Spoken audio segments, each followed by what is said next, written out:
Hey, you guys. Welcome to the launch, Social Media Success. I'm excited that you guys are here, and I'm excited to share with you a little bit about thoughts on social media. So, social media is really, really important when you are building your business because your posts have to build relationship with your audience. This is one of the most important things about social media that you need to remember is that you're building relationships with people online. And you have to keep in mind that your product or your service, for us, it's Young Living, right? Our products, what we have to offer, it meets a need.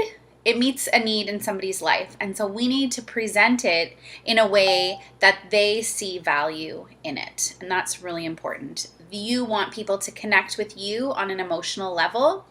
And you want to offer them a solution, and that's how it works. So I want to just kind of give you a couple of tips on starting out, or whether you have already started and you kind of want to figure out how to really hone the skill of social media, because it really is an important skill to have. So what we want you to remember is that you have to be relatable. You have to figure out who your target market is. Who is it that you're trying to reach? Who is it that's like you? What is it that makes you you? And what will it be that will help reach other people that are just like you? And so really figuring out that target market is really, really important. Also, I want to remind you that one of the best things to remember with social media is that you're doing a 5-to-1 post ratio for posts. So that means you're posting 5 times about personal things to 1 post oily. Okay, so that's really important because you don't want to just like spam your market with just oily posts. And one thing I really want you to focus on, especially if you're starting, is to not use marketing style photos. So don't take, Young Living's marketed photos and just make those your pictures, because that's not relatable, right? People want to relate to you. You're selling yourself. You're selling your stories. And so it's super important that you remember that when you are building your audience. Another thing I really want to encourage you against is a business page, a separate page for oils. Now, some people might have a different opinion, but for me, oils are part of my life. They're part of our daily routine. They're part of what makes us, it's part of our family. And so I don't want a separate page. I don't want a business page for people to follow, because to be honest, they're not going to follow it, because you're not selling oils, you're selling yourself. People see something in you that they resonate with, and then they'll think, oh, that girl, she uses oils. She is just like me. She likes this and she likes this and she does this. Maybe I should ask her some questions. Okay, so that's really important. So I would really recommend that you not start your own business page or a separate page, but that you keep in mind that 5-to-1 ratio and you just post like that. Because what we really want to do is create value, and those sorts of pages don't really add a lot of value to anyone's life at all. So take personal pictures. Use less words, guys. Sometimes, we can use 3 words instead of 20 words. But personal pictures are really, really important.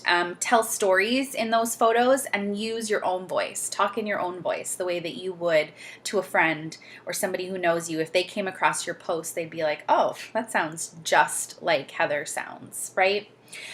Don't give them so much information that they gloss over and they quit reading. They don't need all the science behind exactly what thieves does and, 99.9% and the study from here says this. They don't really need that. What they're doing is they're scrolling through. If your picture is appealing to them, then they're going to read what you post. So show them real life. Instead, say something like, I just made this immune support roller using my favorite essential oils, Thieves, RC, and oregano. And then tell them how you made it. That is what's going to draw them in. So teach them something, right?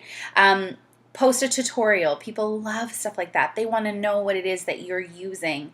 And then that is going to allow them to ask you more questions, right? So in your post, you want to engage people. Ask, hey, this is what I used. Hey, oily friends, what are your favorite oils for boosting immunity? Get people to comment on your posts. That's going to draw more attention, more traffic to them. And so, you just really want to create comments with questions. So engage them, and then put something out there that they can answer you back. That's really, really important, because that's being relatable and that's building relationships. And that's that, oh, she does that. That's just like me. I have kids that, have runny noses. Maybe I should try what she's talking about, right? And so those things are really, really important. Be consistent, you guys. Engaging takes time. It doesn't happen overnight. People are watching you and they want to know that you're real, and they want to know that you have content that they care about. And so they may not engage right away, but you have to stay consistent. Keep that 5-to-1 ratio going. Don't quit just because people aren't commenting.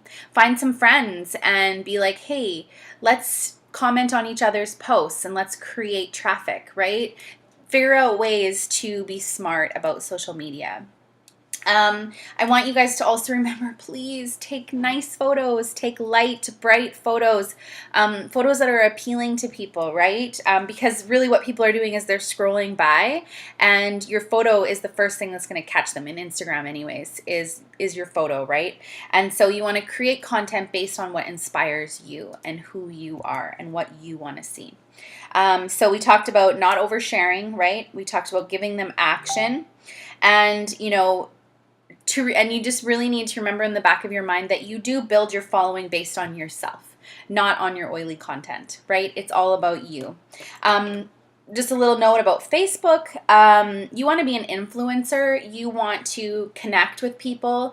And if you want to connect with people, you have to comment on people's posts. You can't just like everything and not comment. That's not engaging. That's not connecting.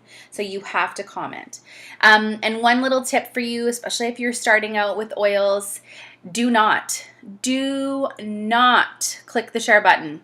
Don't click the share button unless you're going to click share, write post, and you're going to write it in your own words, and then you're going to copy and paste what they've written, and you're going to say, hey, this is how we use thieves in our house. My good friend Heather DiFrancesco just wrote this awesome post that I think you might like. Copy, paste. Not just share. Ugh, don't share it. People do not want to see that. It's going to make people not see your stuff anymore. It's just the way that Facebook works. Don't do it. We want to post with intention and with connection. Those are really, really, really important. So I'm going to give you 2 challenges today. Challenge 1, I want you to think about who you are. I want you to think about who you want to be. I want you to think about what you want people to see when they come to your Instagram or your Facebook page, okay? I want you to think about what you want to put out there. And then I want you to think about those things. And then every time you post, you have to think, if I post this, does this resonate with what I want to put out? I'm going to post below mine. I made a little graphic, and these are my words: authentic, current, loyal, deep, humanitarian, passionate, brave, real, generous, strong, valuable, spunky, and fresh. So those are the things that I want to be on social media. And so when I post, does it show that person? And that's what I try to do, because I want to create a consistent brand. I want to be myself. I want people to, when they stop on my page, to be like, oh yeah, that's totally Heather, or that's totally something that she would say or something that she would do. I don't want it to be somebody else's words. So that's challenge number 1. Challenge number 2 is I want you to look at your calendar, and I want you to plan out the remaining month with Young Living content, okay? I do this every month. This helps me. I think I'm pretty consistent on social media, but I have to plan it. So what I do is I do a lot of, when I'm scrolling through Instagram, and I see something that I like that's related to oils, whether it's the picture or whether it's the words, I'll screenshot it and I save it to a folder on my phone that I've called Young Living. And then what I do is I go through that folder and I glean inspiration. I don't copy, but I will look at the photo and think, oh, you know what, I could create a photo like that, and you know, I want to say this about it. But it just gives me ideas, and then it doesn't make me have to create 30 days of content from nothing. And so I do that every morning. Every morning I scroll through Instagram and I take screenshots of things that I like, and then I plan it. I'm a paper planner. Never not going to be a paper planner. I love it. And so what I do is I plan posts. They are always highlighted with orange highlighter, and those are my Instagram posts. And so on there, I have the ideas of what I want to do. And then what I'll do is I usually will take some time during the day, and I'll actually create photos. And so if I do it all at once and then I have them saved for the week, it's often easier for me. And sometimes I go off the fly and I don't do some of these things, and then I'll just push them to a different day because something else will come up. But I really want to challenge you to plan your posts for the rest of this month. Great Young Living content that you can share, things that you're doing with your family, recipes you love, teach somebody something. Become relatable to people. That's what they want. They want you to be relatable. So that's it. Those are my tips. I'm going to post my brand words below so that you can get working on yours. And then I want to see you guys. I want to see your plan. I want to see your social media plan for the month. I want to see that you've planned it out, that you've thought about it, and I can't wait to see all of the amazing things that you guys create on social media. Have an awesome day. See ya.